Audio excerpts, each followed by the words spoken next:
My name is Koum, and I'm going to tell you a story that most people find hard to believe. You see, today, 3 billion people use WhatsApp, the app I created. Facebook paid me $19 billion for it. Forbes says I'm worth over $15 billion. But here's what will shock you. Just a few years before that, I was rejected by Facebook, rejected by Twitter. I was so poor that my family and I survived on food stamps. I cleaned grocery store floors just to help my mother pay rent. The same company that once told me I wasn't good enough later begged me to sell them my creation for $19 billion. How did that happen? Well, sit back, because I'm about to tell you my story, the real story, and I promise you it will change how you think about rejection, failure, and what's truly possible when you refuse to give up. This is my journey from a scared immigrant boy to creating something that changed how the world communicates. And it all started in a place most Americans have never heard of. I was born on February 24th, 1976, in Kyiv, Ukraine. Back then, it was still part of the Soviet Union. My full name is Jan Borisovich Koum, and I grew up in a small town called Fastiv. Let me paint you a picture of my childhood, because it's important you understand where I came from. Our house had no hot water, no proper heating. When winter came, which in Ukraine can last 6 months, we'd huddle together just to stay warm. But the cold wasn't the worst part. You see, my family is Jewish, and in the Soviet Union, that made us targets. Anti-Semitism was everywhere. Kids at school would call me names. Adults would whisper when we walked by. We always felt like outsiders in our own country. But here's the part that really shaped who I became. My parents were terrified to talk on the phone. Why? Because they knew the government was listening to every conversation. The KGB monitored everything. One wrong word, one joke about the government, and you could disappear. I remember watching my mother and father speak in whispers, even in our own home.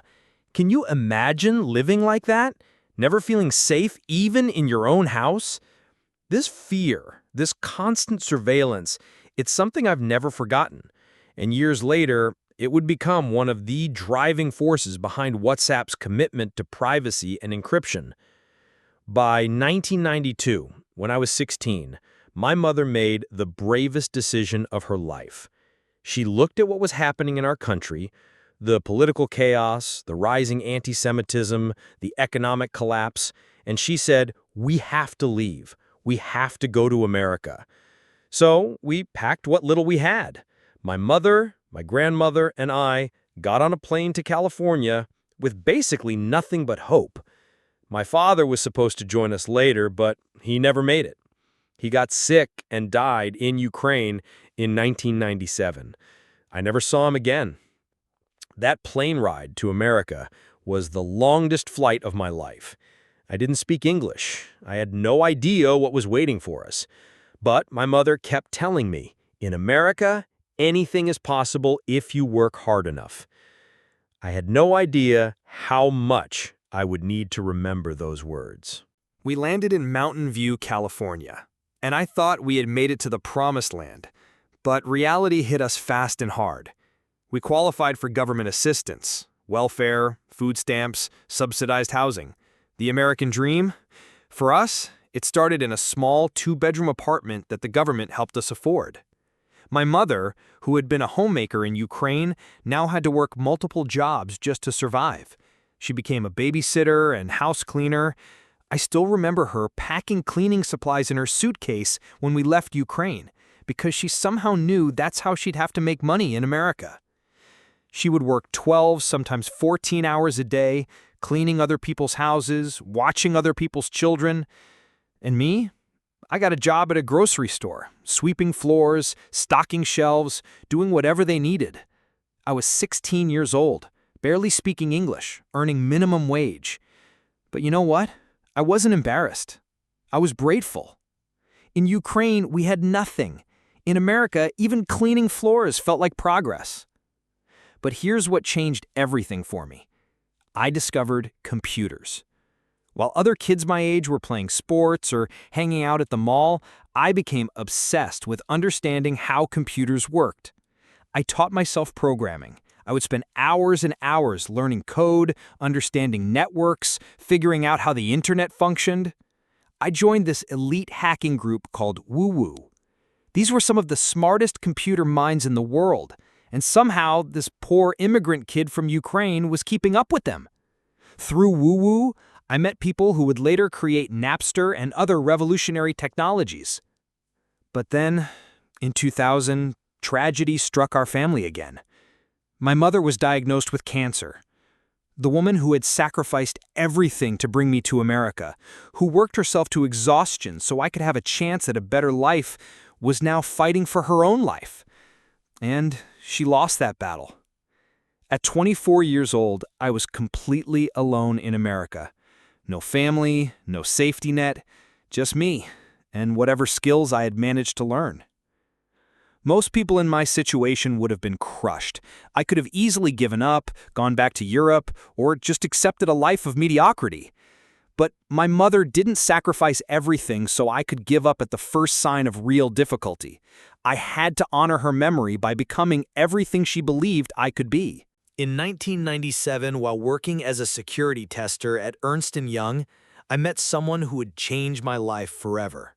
Brian Acton. Brian was different from anyone I'd ever met. He was a Stanford graduate, brilliant, but he didn't have that arrogance that a lot of smart people have. He genuinely cared about building things that made people's lives better. When Yahoo offered me a job as an infrastructure engineer later that year, I was thrilled. This was my chance to prove myself at a major tech company. I'll never forget my first week at Yahoo. There was a major system crash, and I was in class at San Jose State University when they called me. They said, "Jan, we need you here right now. Everything is down." I had to make a choice, stay in school or help fix Yahoo's systems. I chose Yahoo, and I never went back to university. Best decision I ever made. For 9 years, Brian and I worked together at Yahoo. We became best friends. We shared this belief that technology could connect people across the world in ways that had never been possible before. But by 2007, we were both feeling restless. Yahoo was a great company, but we wanted to build something ourselves. We wanted to create something that would change people's lives. So we made a crazy decision. We quit our stable, well-paying jobs and took a year off to travel through South America. For a whole year, Brian and I backpacked through South America. We played ultimate frisbee, we talked about technology, we dreamed about what we could build together. When we came back to Silicon Valley in 2008, we were ready for our next adventure. We both felt like we had the experience and skills to work anywhere we wanted. So we applied to the two hottest companies in tech, Facebook and Twitter. And here's where my story takes the most important turn. Both companies rejected us. Facebook said no, Twitter said no. These companies looked at our resumes, 9 years at Yahoo, deep technical knowledge, proven track records, and they decided we weren't good enough for them. Brian was so disappointed that he actually tweeted about it. He wrote, "Facebook turned me down. It was a great opportunity to connect with some fantastic people. Looking forward to life's next adventure." I remember reading that tweet and feeling this mix of anger and determination. Who were these companies to tell us we weren't good enough? We had spent almost a decade building the infrastructure that kept the internet running. But you know what? Getting rejected by Facebook and Twitter was the best thing that ever happened to us, because it forced us to create something ourselves. In January 2009, I bought my first iPhone. Now, this might not sound like a big deal to you, but for me, it was a revelation. The App Store had only been around for about 7 months, but I immediately saw something that other people were missing. I realized that apps were going to change everything. The App Store was about to create an entirely new industry. I called my friend Alex Fishman and said, "I have an idea for an app." We spent hours talking about it at his house in West San Jose. And here's where my difficult childhood became my superpower. Remember how my parents were afraid to talk on the phone in Ukraine? Remember how expensive international communication was for poor immigrant families like mine? I had experienced firsthand how hard it was for people to stay connected with their loved ones. I wanted to create something simple, an app that would let people communicate freely without worrying about government surveillance or expensive phone bills. The name came to me almost instantly: WhatsApp. It sounded like, "What's up?" the most natural way people greet each other. On February 24th, 2009, my 33rd birthday, I incorporated WhatsApp Inc. in California. But here's the thing nobody tells you about creating a revolutionary product. It's incredibly hard, and it almost always fails at first. When I launched the first version of WhatsApp in May 2009, it was a disaster. The app kept crashing. Users couldn't figure out how to use it. Downloads were terrible. I was so frustrated that I almost gave up. I was thinking about getting a regular job, maybe going back to a big tech company. After all, I had been rejected by Facebook and Twitter, but there were other companies that would hire me. But then, something amazing happened that changed everything. In June 2009, Apple introduced push notifications for apps. Suddenly, I realized I could make WhatsApp notify people when they received messages. This was the missing piece. I worked frantically to rebuild the app with messaging capabilities. In September 2009, I released WhatsApp 2.0. Within just a few months, we went from almost 0 users to 250,000 active users. People were using WhatsApp to replace expensive SMS messages, especially for international communication. But here's what made WhatsApp different from every other messaging app. I never forgot my roots. I remembered what it was like to be poor, to be an immigrant, to have the government watching your every move. So I made 3 promises that I would never break. First, no ads. I hated how other apps bombarded users with advertisements. WhatsApp would be clean, simple, focused only on communication. Second, no data harvesting. I would never sell user information to advertisers or governments. Your conversations would be private. Third, minimal cost. Instead of making money from ads or data, I would charge just $1 per year after the first free year. Anyone could afford that. These principles came directly from my experience as a poor immigrant who valued privacy and simplicity above everything else. By late 2009, it was clear that WhatsApp was becoming something special. Brian joined me as co-founder and brought in $250,000 in seed funding from our former Yahoo colleagues. The growth was incredible. By 2011, we were one of the top 20 apps in the U.S. App Store. Sequoia Capital invested $8 million for more than 15% of the company. But here's what really blew my mind. WhatsApp was growing fastest in countries where people needed it most. In Brazil, in India, in parts of Africa where SMS was expensive and unreliable, WhatsApp became essential. We weren't just building an app. We were connecting families, enabling businesses, allowing people to communicate who had never been able to afford it before. By February 2013, we had 200 million active users. Sequoia invested another $50 million, valuing WhatsApp at $1.5 billion. Think about that for a moment. The company that Facebook had rejected me from building was now worth more than most Fortune 500 companies. Then, in 2012, I got an email that would change my life forever. The subject line was simple: "Get together?" It was from Mark Zuckerberg. Mark wrote that he had been using WhatsApp and wanted to meet for dinner. At first, I wasn't sure what to think. This was the CEO of the company that had rejected me just a few years earlier. But I was curious, so I agreed to meet. What I discovered was that Facebook was terrified of WhatsApp. Their own data showed that we were becoming their biggest competitor, especially outside the United States. Young people were spending more time on WhatsApp than on Facebook. Mark tried to convince me to join Facebook as an employee, but I wasn't interested in working for someone else anymore. I had tasted what it was like to build something of my own. Then, on February 9th, 2014, Mark invited me to his house for dinner, and he made me an offer I couldn't refuse. "I want to buy WhatsApp," he said. "How much do you want?" The final number? $19 billion. Let me repeat that, $19 billion. The largest acquisition in Facebook's history, one of the largest tech acquisitions ever. The same company that had rejected me 5 years earlier was now paying me more money than most countries' entire GDP. On February 19th, 2014, Facebook announced they were acquiring WhatsApp for $19 billion. Overnight, I became one of the richest people in the world. But here's what I want you to understand. This story isn't really about money. It's about something much more important.